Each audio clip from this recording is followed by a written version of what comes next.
Agora, Vera, você fala sobre Jair Bolsonaro, a campanha dele virou, claro, alvo em vários flancos. E será que já teve algum estrago verificado por essas polêmicas, a polêmica do imposto? Estrago em pesquisa não, Thiago. Todo tracking que eu tenho visto, e eu recebo relatos aí matinais dos trackings das campanhas, dos trackings de institutos de pesquisa, mostram o Bolsonaro consolidado, sem ter nada arranhado. Junto àqueles seus seguidores mais convertidos, os mais fanáticos ali, que são aqueles que postam nas redes sociais, também não. Mas existe uma artilharia em vários focos aí em relação ao Bolsonaro. Um deles é esse do imposto. E hoje tem uma reportagem importante, elucidativa, no jornal Valor Econômico a esse respeito. É uma entrevista com o Marco Sintra, o economista Marco Sintra. Quem é Marco Sintra? É aquele que o Paulo Guedes, o posto Ipiranga do Jair Bolsonaro, diz ser a inspiração para esta reforma tributária meio complicada e meio confusa que ele quer propor. O Paulo Guedes foi proibido de falar, recebeu uma mordaça do Bolsonaro e dos filhos, mas o Marco Sintra não. Então ele fala. Ele diz o quê? Que este imposto que está em estudo é uma alíquota de 1,28% sobre movimentação financeira. Portanto, cada movimentação financeira que você fizer, cada saque, cada transferência, cada uso que você fizer de movimentação financeira terá sobre ela incidindo uma alíquota de 1,28%, que concentraria uma série de contribuições previdenciárias e outros tributos ali. Diz ele que a soma seria neutra.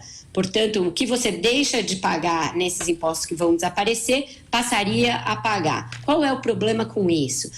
Imposto sobre movimentação financeira, ele incide em cascata, tanto na produção, no consumo, ele vai incidindo e onera a produção. Foi isso que estava na base quando a CPMF foi extinta. E quando ela foi extinta, ela foi com o apoio de deputados, entre eles o deputado Jair Bolsonaro.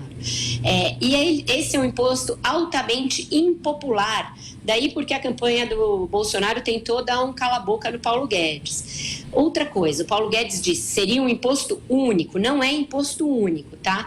Continua havendo imposto de renda, diz lá o Marco Sintra nessa reportagem. Portanto, aqueles, fake news, fake news. Antes de sair gritando que é fake news, pense, é o seu bolso que vai ser atingido. Você vai pagar estes impostos. Portanto, tente se aprofundar na proposta.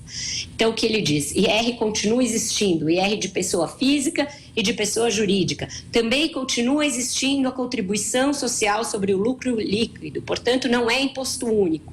E continuam existindo os impostos estaduais e municipais, como ISS e ICMS. Aí ele não teria mesmo como fazer nada a esse respeito. Então, essa do imposto é a polêmica que mais preocupa a campanha do Bolsonaro hoje, porque ela é de fácil entendimento, ela vai contra aquilo que é uma das bandeiras principais do bolsonarismo, que é a redução de impostos, e ela é facilmente entendida pelo eleitor de qualquer classe social, de qualquer extrato, de qualquer lugar do país. Então hoje a gente deve ter de novo a campanha do Bolsonaro falando a esse respeito. O filho dele ontem falou num tom bem democrático que quem manda é o pai dele. Só o pai dele fala, só o pai dele decide quem fala, e o pai dele não autorizou o Paulo Guedes a falar.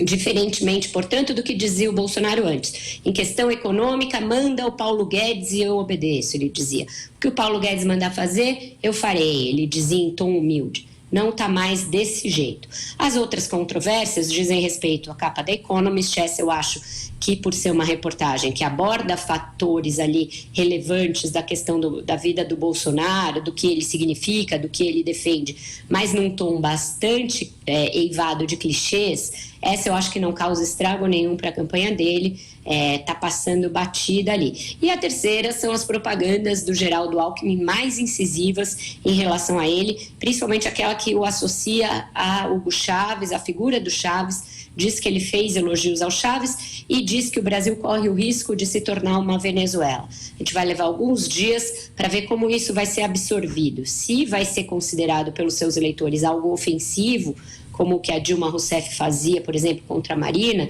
e aí terá um efeito de reforçá-lo junto aos seus eleitores, ou se causará algum estrago na imagem do deputado.